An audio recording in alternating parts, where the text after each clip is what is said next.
Assalamu alaikum. Welcome back, students. We're going to be doing a very interesting essay today. We're doing currently essays written by Charles Lamb, and I reminded you earlier also that these are essays that are slightly different from the ones that we did when we were doing essays from The Spectator and essays written by Francis Bacon. These are essays that have to do with topics of daily interest, but what you see here is that Charles Lamb has a slightly different approach towards a subject, and this you will see in the title of this essay, that is, That You Must Love Me and My Dog. So without further ado, let us see what Lamb has for us in this essay. Good sir or madam, as it may be, we most willingly embrace the offer of your friendship. We long have known your excellent qualities. We have wished to have you nearer to us, etc., etc. And I'm sure you can read what is there on the PowerPoint. Now, he starts off with a quote. This is not a quote as in from a philosopher or a theorist or a learned man. This is part of a conversation that he is relating to us. And this conversation is about the relationship that exists between two people. Now, he's not specifying whether it is a man or a woman. He's not giving names, but he's just taken out an extract from a conversation, and he's trying to explain how it relates to the current topic. So he says that we have known each other for a very long time, and we can have no reserve, as he says, towards a person of your open and noble nature. The frankness of your humor suits us exactly. We have been looking forward for such a friend. Quick, let us disburthen our troubles into each other's bosom. Let us make our single joys shine by reduplication. But, yap, yap, yap. What is this confounded cur? He has fastened his tooth, which is none of the bluntest, just in the fleshy part of my leg. Now, this part of a conversation, Charles Lamb relates because he says this is something that might happen. This is a part of a conversation that might take place anywhere at any point in time between any two peoples. And the part of the conversation that he relates has to do with a relationship between two people, and this relationship is termed friendship. So what he's trying to explain here is the fact that when two people have known each other for a long time and they have a very strong friendship, then there comes a point in that relationship when you want to strengthen it, when you want to have something else besides friendship. And he says just when you get to that point, you find out that there is a dog in the conversation. Now, where does that dog come from? What is the role of the dog? What significance does this dog have in the conversation? These are questions that Lamb is going to be answering in the rest of this essay. For the time being, he's given us an excerpt from a conversation that is about a mutual relationship, and this conversation is interrupted by the yapping of a dog, and by the same dog fastening its teeth on the fleshy part of the leg of the speaker.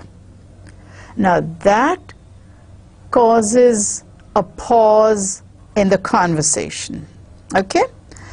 So when you say this, your friend, the person who is taking part in this conversation, he will respond with something like this. It's my dog, sir. You must love him for my sake. Here, test, test, test.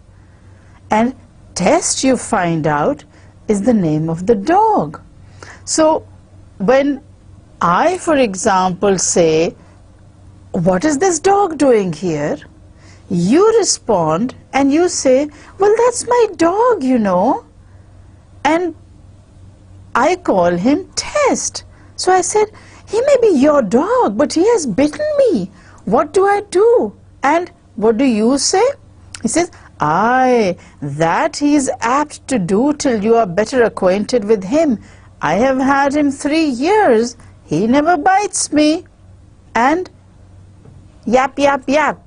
The dog continues to bite you. Now that is a very uncomfortable situation, apart from the fact that if it were me, for example, I would be scared to death of having a dog biting me in the leg. The association that our culture or our society has with dogs is very different from the association that, for example, British people have. For Westerners, dogs are ideal pets, and a lot of people have dogs as pets. But you need to remember that the mention of the dog here is a little symbolic, and I'm going to go into the symbolism in a bit. So let's continue with that conversation that I am having with you. We are two friends, and this is the conversation that we're having. Your dog has bitten me, and when I protest, you say, well, you know, he does that sometimes. I've had him for 3 years, but he's never bitten me. I'm going to get very angry with you. But what happens is, in this conversation, you do not get angry. You say, well, you know, that's my dog Test. And I say, oh, sir, you must not kick him. He does not like to be kicked. I expect my dog to be treated with all the respect due to myself. All right. Now, here's where we take a pause. This is a conversation between two friends.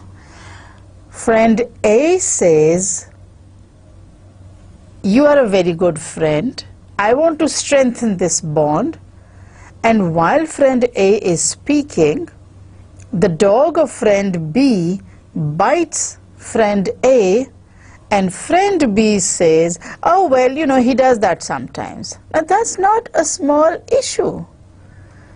To have a dog biting you, no matter how civilized the dog may be, no matter how refined and domesticated he may be, a dog is still a dog.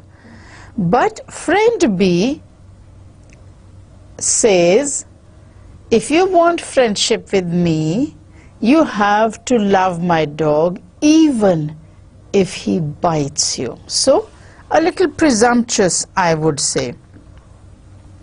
So friend A says, but do you always take him out with you when you go a friendship hunting?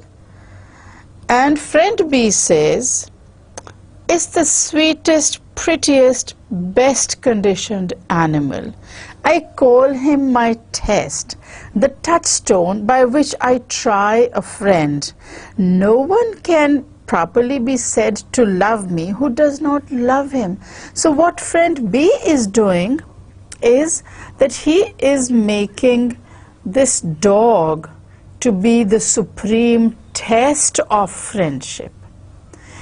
If friend A loves friend B's dog, then they can be fast friends. But if friend A does not love friend B's dog and kicks him, friend B is going to end his friendship with friend A. So the dog is very, very important for friend B, not friend A. Okay? Excuse us, dear sir, Or, madam, if upon further consideration we are obliged to decline the otherwise invaluable offer of your friendship, we do not like dogs. So friend A says, you're a very good friend, but I don't think I'm going to continue this friendship because there's a dog involved in it. It's not just two human beings, it's not just two persons. There is a dog involved here, and friend B says, if you don't love my dog and you kick him, I don't want to be your friend. So friend A says, yes, you are a very nice person. You are worthy of everything that is said about you. Your friendship is invaluable, but I don't think I'm going to take this opportunity to strengthen my friendship.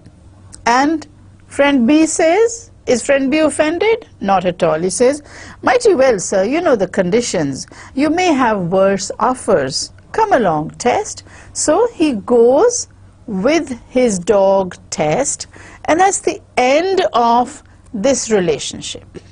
No more friendship between A and B, the reason being a dog. So that you must love me and my dog. Now, this conversation is not an imaginary conversation, as Lamb says.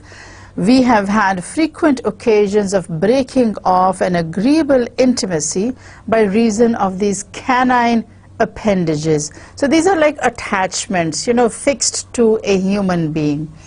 It's like something that's hanging by you. So there you have the human being, and there you have this dog, and the two are connected. And if you want a relationship with this human being, you have to have a relationship with the dog.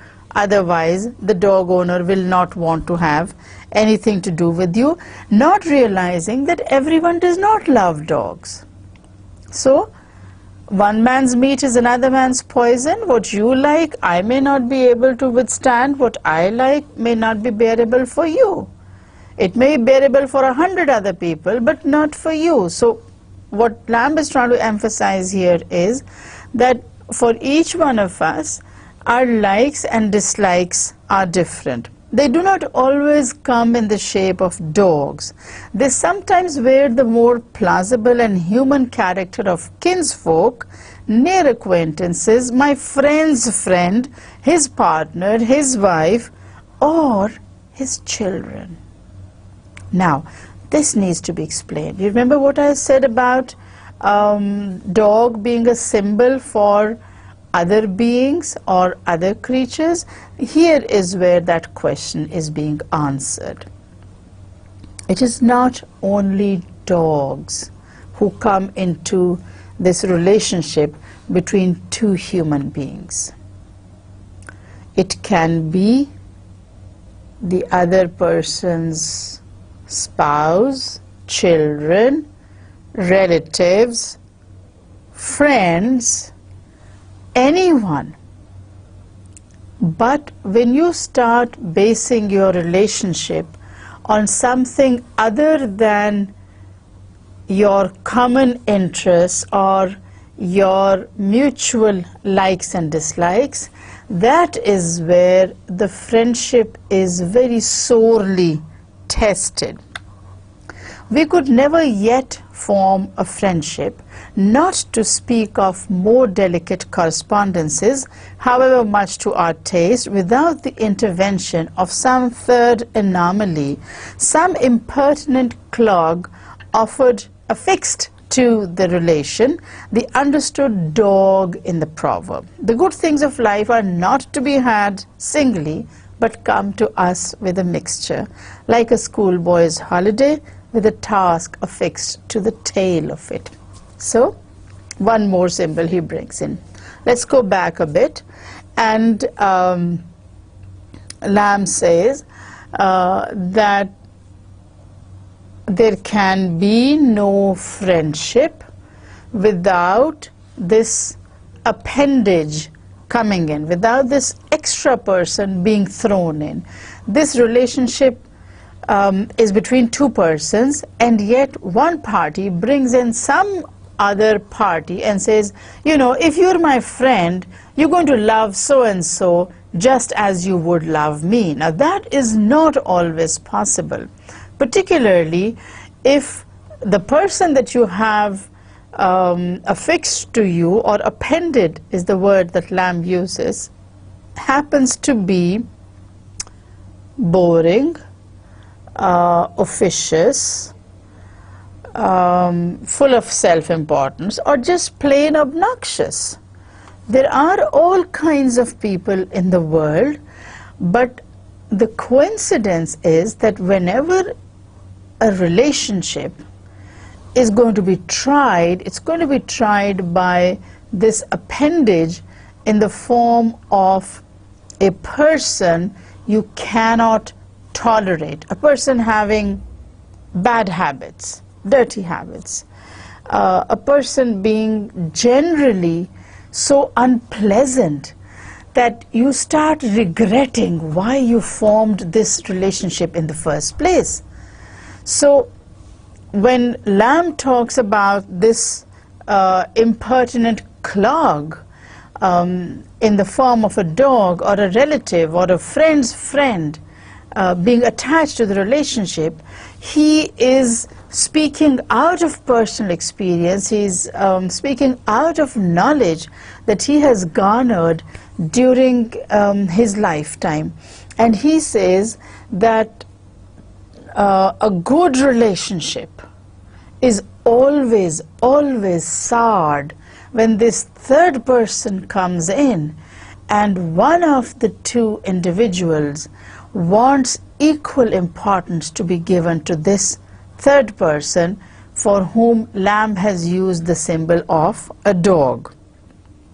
So he compares it to a schoolboy's holiday. Just as schoolboys, when they get something like summer vacation, there's always an assignment that is given, there's always holiday homework that has been given, and so the poor boy cannot even enjoy his holiday because there's always that sword of holiday homework hanging on his head, which may not be difficult, but it is always there to irk you, to frustrate you and irritate you in all manner possible. So what a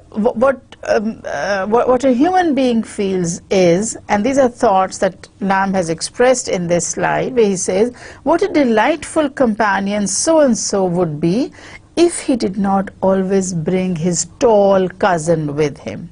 He seems to grow with him, like some of those double births, which we remember to have read of with such wonder and delight in the old Athenian oracle, where Swift commenced author by writing Pindaric odes upon Sir William Temple.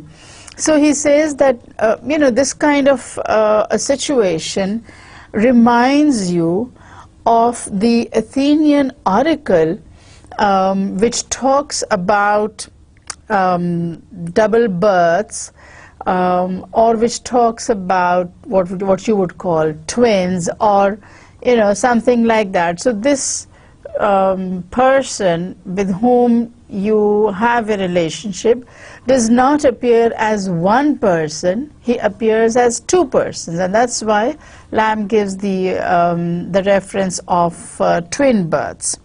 So there is the picture of the brother with the little brother peeping out at his shoulder, a species of fraternity which we have no name of kin close enough to comprehend. So this appendage, this insufferable clog, is the one that mars this relationship.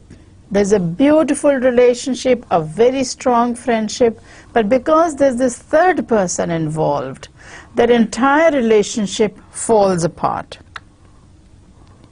So when so-and-so comes, poking in his head and shoulders into your room as if to feel his entry, you think surely you have now got him to yourself. So you say, oh, now he's there, now he's alone, I can talk to him, we can have a good discussion. And then what do you see? So what you see then is what has been hidden by the door. You see this man coming in and you say, okay, now he's alone, I can talk with him, we can have a good discussion. And then he moves completely into your vision, and as he says, over-peering his modest kinsman, you see this obnoxious creature and you say, oh God, I cannot talk to him in the company of his cousin or his brother or his child or whoever may be. So no conversation can be had without this third person. Misfortunes seldom come alone. 'Tis hard when a blessing comes accompanied. Cannot we like Sempronia without sitting down to chess with her eternal brother? Or know Sulpicia without knowing all the round of her card-playing relations? My friends, brethren of necessity, be mine also? Must we be hand in glove with Dick Selby the parson, or Jack Selby the calico printer, because W.S., who is neither but a ripe wit and a critic, has the misfortune to claim a common parentage with him? So, if you know Lady A, why do you also have to know Lady A's brother? Why do you have to give the same amount of protocol to Lady A's brother or her friend or her sister's husband? Your relationship is with a friend. Now there's a very important point that Lamb is discussing here, and this is the fact that we always hear and say that we cannot choose our relatives, but we can choose our friends.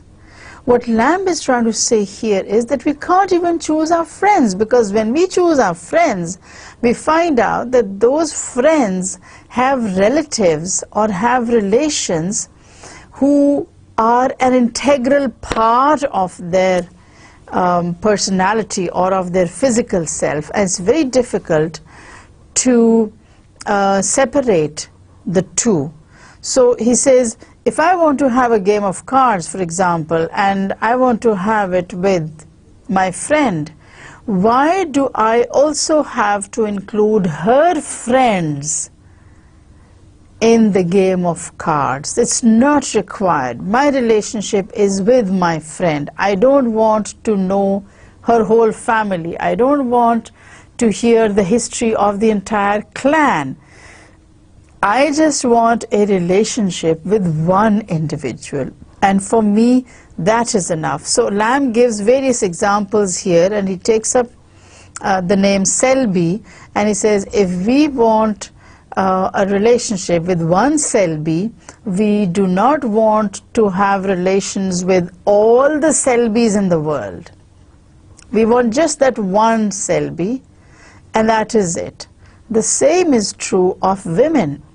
If you want a relationship with a woman, you don't need her whole family. It's not a relationship between two families. It's a relationship between two human beings. And the one does not require the presence of the whole family with it. So he gives you various examples, and he says, I don't want to have to know who his priest is, who his doctor is. I just want a relationship with one individual. So the title, That You Must Love Me and My Dog, refers to any human being, any creature that forms a kind of appendage to one human being or one whom you choose as your friend. Let him lay down his brothers, and 'tis odds that we will cast him in a pair of hours to balance the concession. So I don't want to have anything to do with your brothers, with your sisters, your cousins. I just want a relationship with you. I don't want the entire family, the entire tribe or clan involved in that relationship. You put your relatives on one side, come to me, and we will have a one-to-one correspondence. Let FH lay down his garrulous uncle, and Honorius dismiss his vapid wife, and superfluous establishment of 6 boys, too ripe for play, too raw for conversation, that come impudently staring their father's old friend out of countenance, will neither aid nor let alone the conference. Now, here what he's trying to say is, and Lamb does not leave anything unsaid. You see that he presents this whole case openly, frankly, very honestly, and he says that I don't want to have anything to do with any infuriating or obnoxious relatives. So if so-and-so has an uncle who will not stop talking, let him leave the uncle at home. Let him not bring the uncle with him when he comes to visit me. Let my friend not bring in his wife or his children, because these children will be too young for me to communicate with and too old to be told to shut up and stay quiet. So there's no way out when you have other people jumping into this relationship, because what happens is that these children or these relatives will invariably make remarks on Charles Lamb.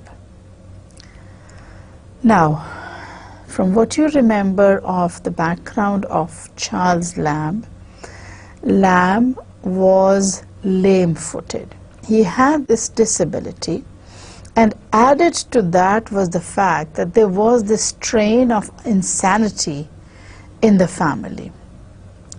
The two things combined to make him the kind of person about whom people in general and children especially are very curious. They want to know what brought about his lameness. They want to know if he has ever been in a lunatic asylum. They want to know where his mad sister is.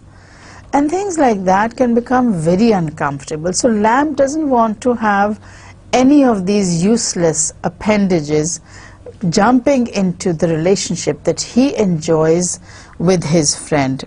So he says that when you have, let's say, a wife and family, or an uncle, or an aunt, or a cousin along, then that relationship is not a balanced relationship.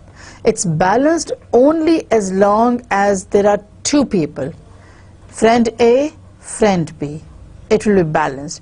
If friend B has two children coming along also, then friend B's side of the scale is going to go down, because it's going to become heavier, and friend A is going to be stuck in the air, not knowing what to do or where to go. So Lamb is strictly against bringing any outsiders or any third parties into a relationship that is based on the mutual likes and dislikes of two human beings. A relationship that is not through blood, that's not because your genes are the same, it is because you like the same kind of people, you like the same kind of places, you have the same interests.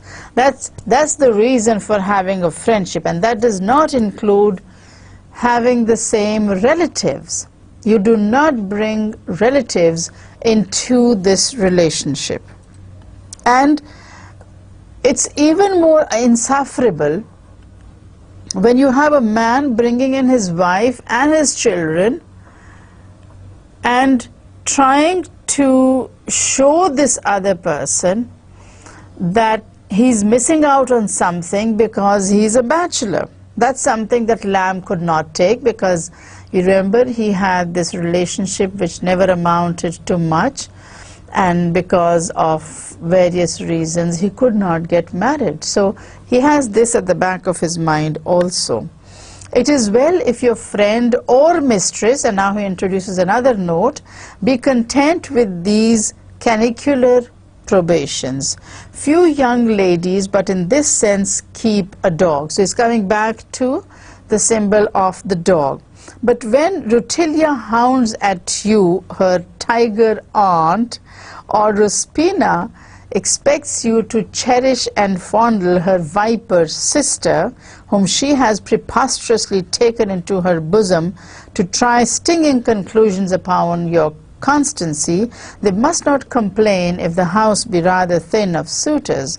Scylla must have broken off many excellent matches in her time if she insisted upon all that loved her, loving her dogs also. So back you come to the issue of dogs or friends or relatives. This time he brings in a slightly different relationship, and this is a relationship between a man and a woman. This is a relationship that again is out of choice. The man goes to the woman's house, the man proposes to the woman, and that's fine. That's how it is in Western society. But what needs to be taken into account is the fact that when he goes there, when he goes with a proposal, when he goes to communicate or to take tea or coffee or whatever with another woman whom he has chosen for a relationship, then you do not want that woman's whole family sitting there. You don't want a relationship with the entire family. Now here you have a different setup that has been given from the one in our society. In our society, it is compulsory to love not just one individual but the entire family. You cannot have a relationship between two individuals, that is a man and a woman.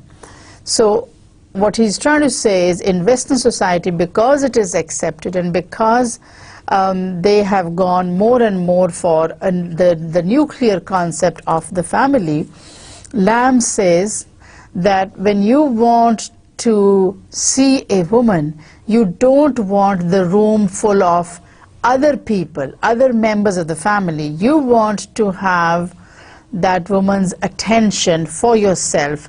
Now here also you see that Lamb has given you two names, Rutilia and Ruspinia, and both these characters or both these names have been used to disguise actual women characters, women whom Lamb knew, but whose name he didn't want to bring into print, and therefore he introduces fictitious names, and he says that if a woman keeps dogs in her house, keeps a dog as a pet, she will not get many men to propose marriage to her, simply because any man who comes into the house is not going to be positively inclined towards the dog. He's going to want to throw the dog out, because you don't want your friend fondling the dog all the time. You want attention for yourself. So what Lamb is saying is that it's very difficult, if not impossible, to love a person and his or her entire family or clan or household. Relationships are between two individuals, and that is how they should stay. So what he's trying to say is that if you want a relationship to be sustained, if you want a friendship to be strengthened, you must ensure that there are only two individuals in that relationship, and that you're not needlessly burdened by other human beings who are not required in that relationship. If I want to make friends with you, I want to make friends with you only, not with your whole family, not with your whole tribe or clan. I just want a relationship with you, and that's it. It should not go beyond that. So that is what Lamb is trying to emphasize in this essay. And then he says, an excellent story to this moral is told of Mary of Delacrucian memory. In tender youth, he loved and quoted a modest appendage to the opera. In truth, a dancer who had won him by the artless contrast between her manners and situation. She seemed to him a native violet that had been transplanted by some rude accident into that exotic and artificial hotbed. Okay, now the situation that he's describing here is that of a man who falls in love with a woman who works at the opera. He calls her a modest appanage. Now, a modest appanage would be a woman who would be known as a chorus girl, as an extra in a film, as one of those characters who don't have a role to play in the drama or the film or whatever.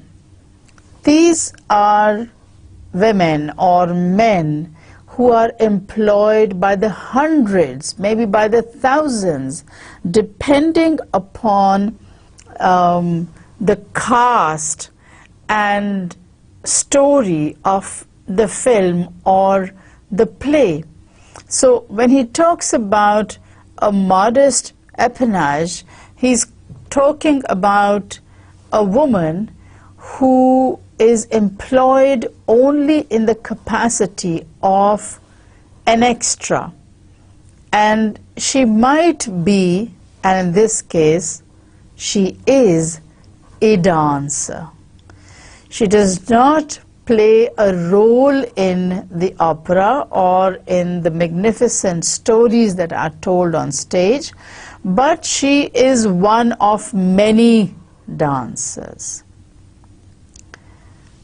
Now, when you are one of many, your survival depends upon a group.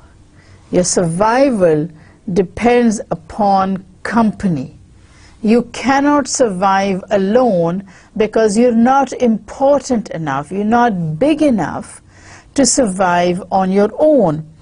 So this particular girl or woman who was a dancer at the opera, Mary falls in love with this woman, with this dancer, because he is impressed by her manner. Now, the theatre is a very artificial place, and people who work in the theatre are thought to be also artificial because they are enacting roles all the time, and these roles change from play to play, from drama to drama.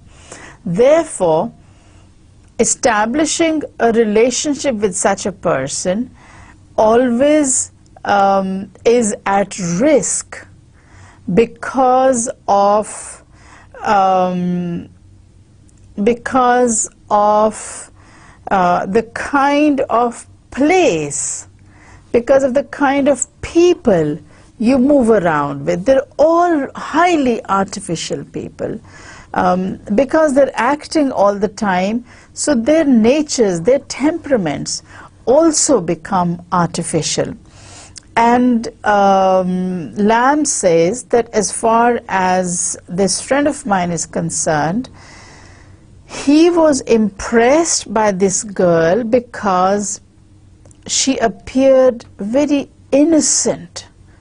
He calls her a native violet, a flower, a very delicate flower amidst all this artificiality. Now, the violet is a flower that is thought to be very shy, and if you touch one of the petals, the flower sort of seems to shrink from your touch. And that is why the violet has always been known to have shrinking features. It's a very delicate flower, a very sensitive flower. So if you have a person who's very shy and who is embarrassed very easily, you refer to that person, that individual, as a shrinking violet. Now, what you don't expect is that in this highly artificial community of the theater or of the opera house, you will find someone who is innocent, because people who work in the theater generally have to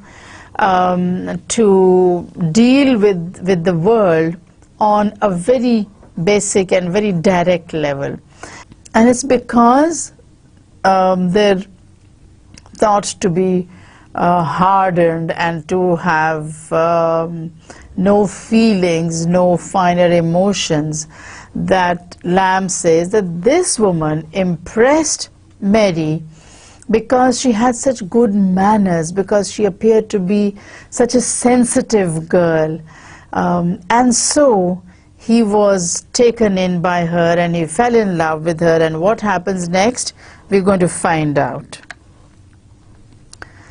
Nor in truth was she less genuine and sincere than she appeared to him. So he wooed and won this flower. He proposed to her, she accepted his proposal, and she agreed to marry him. Now, this is not something that happens every day. Gentlemen of good family backgrounds did not marry women or girls who worked in the chorus in the opera. And yet this gentleman of Lamb's acquaintance, of Ilya's acquaintance, goes ahead and he proposes to this woman who is a dancer in the opera, and she accepts him. As Lamb says, he won this flower only for appearance sake and for due honor to the bride's relations. She craved that she might have the attendance of her friends and kindred at the approaching solemnity. Now, the concept of marriages, of weddings, is very different in the West from what it is in the East, or let's say in Pakistan. In Pakistan, when you're having a wedding, your whole family is included in the celebrations, and you invite as many of your family members as you can afford to give food and lodging to. But in the West, it doesn't happen like that. Weddings, with the passage of time, have become very personal occasions, and now, of course, you are at a stage where the bride and groom do not even inform their immediate family members. They do not even inform their parents or their siblings that they're getting married to so-and-so.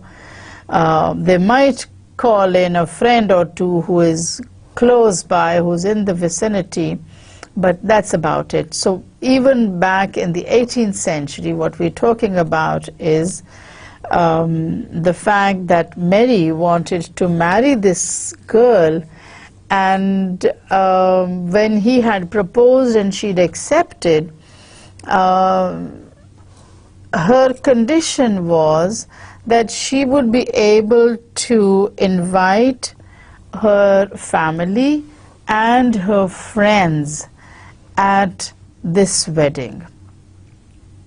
Now, of course, Mary, because he was head over heels in love with this woman, he said yes to everything, not knowing what he was letting himself in for. So when she made this request that she wanted to have her friends and her family present at the wedding ceremony, he gave in to her and he said, all right, fine, you can invite your family, I don't have any issues with it, and I'm going to provide for whatever amusement, entertainment and refreshment are required. So the request was too amiable not to be conceded. She put it so sweetly. After all, she was a dancer, she was attached with the opera, so she knew how to get her way. So she put it very, very sweetly, and in this solicitude for conciliating the goodwill of mere relations, he found a presage of her superior attentions to himself, when the golden shaft would have killed the flock of all affections else. Okay?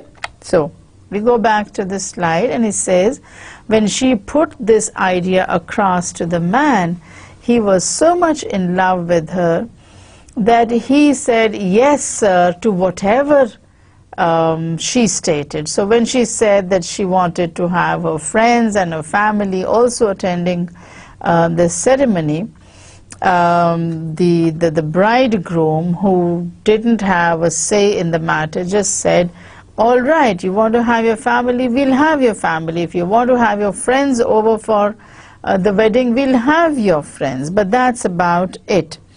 So he agreed, and he was very pleasantly surprised to find out that that made her very happy, and you know, all of a sudden she started paying even greater attention to him. So obviously he felt very good that he had allowed her to invite her friends and family over for the wedding. The morning came, and at the Star and Garter, Richmond, the place appointed for the breakfasting, accompanied with one English friend, he impatiently waited what reinforcements the bride should bring to grace the ceremony.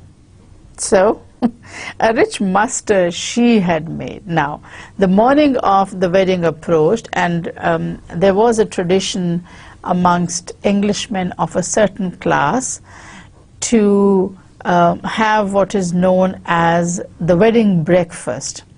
And at the wedding breakfast, all the guests would gather, and that was a sort of celebration that the bride and groom had, in which the family and the friends joined in. So Mary, the groom, had only one friend, and he took this one friend who was going to witness the wedding ceremony, and he was probably going to sign on the contract form. So he went to this inn in Richmond, which had been reserved for the wedding breakfast, and where he waited to see his future wife's family, where he waited to meet his in-laws. In other words, he had not met any of them until that time. And you see, that's one more place where Western society is so very different from Eastern society or from Pakistani society, because here you would meet the family first and you would meet the groom probably right at the end. But the situation that Lamb is describing, about 18th century, you met the bride and the groom met first, and then if they wanted, they could bring the families over and they could be introduced to each other. So on the one hand, you have the groom with one friend, just the two people, and he waits for the bride's party to come in. And who do you see in the bride party? Lamb says a rich muster she had made. She'd gathered all the people, and you see the kind of people that she had gathered. They came in 6 coaches. The groom and his friend on one side, and you have this huge party coming in 6 coaches. The whole corps du ballet, French, Italian, men and women. Monsieur de B, the famous pirouetteur of the day, led his fair spouse, but craggy, from the banks of the Seine. The prima donna had sent her excuse, but the first and second buffa were there, and Signor blank blank, Signora blank blank, and Madame blank blank, with a countless cavalcade beside of choruses, figurantes, at the sight of whom Mary afterward declared that then for the first time it struck him seriously that he was about to marry a dancer. He'd not thought of that earlier, because you remember he had fallen so deeply in love with this woman because she was very different from the ordinary dancer, from the run-of-the-mill dancer. Her manners were totally different. Her behavior was that of a very sophisticated and very refined lady. But the truth dawns on him when he waits for his bride and he sees these 6 coaches lumbering up, and you have everyone who was in the opera, aside from the prima donna, attending the wedding breakfast. And when he saw all these people coming, that was when, for the first time, he realized that he was about to marry a dancer, not an ordinary woman, but a dancer. But there was no help for it. There was no way he could run away. Besides, it was her day, so let her enjoy herself. It was her wedding, and Mary thought, you know, well, it's her wedding, so let me make some concession for her. So these were her friends and kinsfolk, and he, because he was accepting her, he also had to accept her family. Remember the title? That you must love me and love my dog. The assemblage, though whimsical, was all very natural. So, you know, Mary said, okay, fine, so these are her family, I have to accept them. But when the bride, handing out of the last coach a still more extraordinary figure than the rest, presented to him as her father, the gentleman that was to give her away, no less a person than Signor Delpini himself, with a sort of pride, as much as to say, see what I have brought to do you the honor. The thought of so extraordinary paternity quite overcame him. So he accepted everyone. The extras, the chorus girls, the different men and women that she brought along as her family and her friends, he accepted, because he thought, you know, it's her day, it's her wedding, so let her enjoy herself. But the last straw that broke his back was when the bride introduced her father. This was the person who was going to give away the bride. This was the person with whom Mary would have to interact throughout his life. There was no way that he could ignore or avoid meeting this person. So when he saw him, he got a shock, because he had never expected Signor Delpini to be the father of the bride. He had never expected to have him as a father-in-law. So this was the last straw, to have a clown as a father-in-law was more than Mary could bear. So what did he do? He took horse from the backyard to the nearest sea coast, from which, shipping himself to America, and that's across the continent, across the ocean, he shortly after consoled himself with a more congenial match in the person of Miss Brunton, relieved from his intended clown father and a bevy of painted buffas for bridesmaids. So, rather extreme reaction. He could bear everything. He could put up with all her relatives. But when she introduced the clown as her father, as the person who was going to give her away, he just broke down. He excused himself to the back of the inn.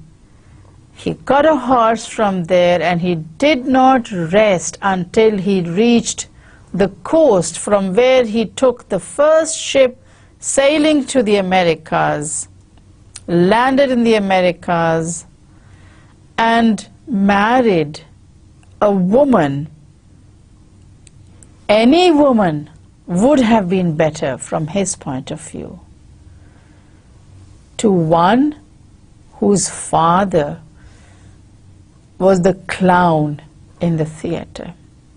So he quickly married the woman that Lamb gives the name of Miss Brunton. And he says he was so relieved. He was so relieved that he did not have a clown as a father-in-law, and that he didn't have a bevy, as he says, a whole gaggle of bridesmaids who were chorus girls in the opera, no less than that. So Mary is one person who goes against the concept of love me, love my dog. He says, yes, I love you, but your dog, no. So when he falls in love with the dancer, he's willing to accept the dancer, he's willing to accept her family, but he's not willing to accept a clown as a father-in-law. So the clown becomes the dog that he just cannot bear. Let us quickly recap what we've done today. The title of the essay is That You Must Love Me and My Dog. And Lamb is trying to explain the concept of relationships that are not based on two individuals, but where one of the individuals expects you to give equal importance, equal love and attention to another human being. This might be a creature, as in the case of women who are very fond of having dogs as pets. And you know, English women were in the habit of having lap dogs, tiny dogs, whom they would put in their laps all the time. And they were so small that sometimes you didn't even know whether it was a dog or whether it was just a piece of fur with which the lady was keeping her hands warm. and if you try to touch that bit of fur, it would strike out at you, and it would bite you, and it would go yap, yap, yap, and you found out that it's a dog. So apart from that, you have many different situations in which men and women expect you to give equal love and attention to their friends, to their brothers, to their sisters, to their parents, their children, cousins, uncles, aunts. There's no end to the kind of people who fall into this category. And Lamb is one person who is very, very strongly against this idea of having more than two persons involved in a relationship. According to him, if it's friendship, there's only two persons. If it is a relationship between a man and a woman, and the man wants to marry the woman and the woman wants to marry the man, then it's just the two of them. You can't bring in families. And in order to convey his point, he gives the example of Mary, whom he says fell in love with the dancer at the opera. And he was so bowled over by this woman and by her behavior and her manners that he agreed to marry her. He proposed to her, and when she agreed, he was the happiest man on earth. So when she said that she would want to invite her friends and family also to the wedding, he agreed because he was so much in love with her that he wanted to give her everything in the world.